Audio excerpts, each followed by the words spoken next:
आता आपल्या प्रत्येक जबाबदारीच्या रोलमध्ये प्रत्येक काम साधारण या 4 चौकोनांमध्ये विभागलं जाऊ शकतं. आता अर्जंट आणि इम्पॉर्टंट एखादं काम असू शकतं. याचा अर्थ ते लगेचच करायला हवं. उदाहरणार्थ डबा बनवायचा असू शकतो, नाश्ता असू शकतो. तर अशा वेळेला वेळेमध्ये उठून पटापट स्वयंपाक करणे किंवा स्वयंपाक करून घेणे हे काम अर्जंट पण आहे आणि प्रचंड इम्पॉर्टंट पण आहे. त्याची प्रायोरिटी सगळ्यात पहिली आहे. नॉन अर्जंट पण इम्पॉर्टंट.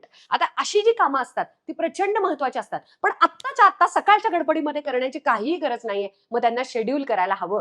उदाहरणार्थ प्रोफेशनल लाईफमध्ये समजा मला एखादा मोठा डिसिजन घ्यायचा आहे एखाद्या कॉलवरती बोलून, तर तो कॉल माझ्यासाठी इम्पॉर्टंट आहे, पण आत्ता सकाळी सकाळी शूटिंग सोडून तो कॉल करत बसणं इतपत अर्जंट काही नाहीये. मग मी संध्याकाळी एक चहाच्या दरम्यान 4 ते 5 मध्ये 1 तास चक्क त्याच्यावरती चिंतन करण्यासाठी, 15 ते 20 मिनिटं त्या कॉलवरती बोलण्यासाठी आणि तो डिसिजन लॉक करण्यासाठी ठेवलेला आहे. आता तिसऱ्या पद्धतीची कामं असतात, ती कामं अर्जंट असतात पण अजिबात इम्पॉर्टंट नसतात.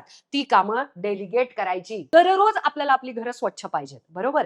ते अर्जंट पण असतं कारण त्या पसाऱ्यामध्ये मेंदू चालत नाही. त्याच्यामुळे घर आवरलं पाहिजे. कामं, धंदे सगळे रोल सोडावेत आणि पहिली ती वॉशिंग मशीन लावायला बसायची किंवा पहिल्यांदा ते घर आवरायला बसायचं. इतकं ते इम्पॉर्टंट नाही. फक्त आजच्या दिवसभरामधलं मात्र ते अर्जंट आहे. अशी सगळी कामं तुम्हाला ओळखता आलीच पाहिजेत. आता अशी काही कामं आहेत की जी अजिबात अर्जंट नसतात आणि अजिबात इम्पॉर्टंट नसतात.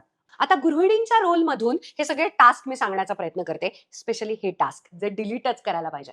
एखादा कार्यक्रम होऊन गेला, एखादा कार्यक्रम छान झाला तर त्याचा फीडबॅक देणं अतिशय इम्पॉर्टंट आहे, पण अजिबात अर्जंट नाही. मग ते काम तुम्ही शेड्यूल केलं की आज मला हे काम करायचं आहे, संध्याकाळच्या वेळेला मला आज काही नाही, तर तेव्हा मी त्यांना कॉल करेन किंवा छानसा मेसेज लिहून पाठवेल की कार्यक्रम अतिशय सुंदर झाला आणि ते काम इम्पॉर्टंट होतं पण अर्जंट नव्हतं, त्यामुळे मी संध्याकाळच्या वेळेला शेड्यूल केलं किंवा शनिवार रविवारी सगळ्यांना कॉल करण्याचं, छान नाती जपण्याचं काम करणं हे शेड्युलिंग मध्ये येतं गृहिणी म्हणून.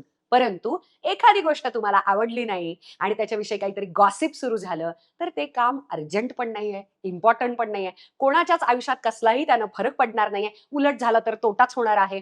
असे निरर्थक कॉल्स तुमचे आसपासचे नातेवाईक जरी असले, मित्रमैत्रिणी जरी असले तरी तुम्हाला चक्क डिलीट करता आले पाहिजे. त्याला पर्यायच नाही. त्याचं कारण ते तुमच्या आयुष्यामध्ये ना ते अर्जंट आहे ना ते इम्पॉर्टंट आहे. त्याच्यामुळे हेट कमेंट्स असतील, गॉसिपवाले कॉल्स असतील, कुणीतरी न मागितलेला सल्ला असेल, विचित्र लुडबुड असेल, बिचिंग गॉसिपिंग असेल, हे सगळं मला तुम्हाला सांगायचंय अजिबातच इम्पॉर्टंट नाही आणि अर्जंट सुद्धा नाही.